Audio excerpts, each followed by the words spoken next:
ചക്രവാകപക്ഷിയും മൂങ്ങയും. ചക്രവാകപക്ഷി പകലെല്ലാം ഇണയെ കുത്തിമുറിവേൽപ്പിക്കുമായിരുന്നു.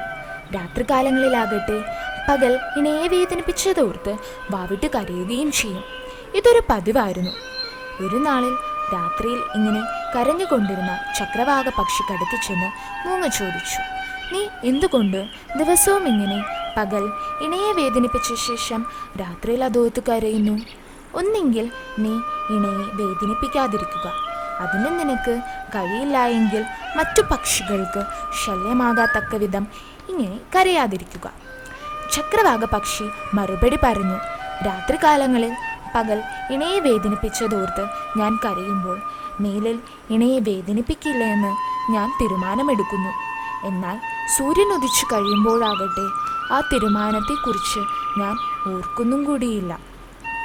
ഗുണപാഠം: തിന്മ തഴക്കമായാൽ മോചനം നേടുക പ്രയാസമാണ്.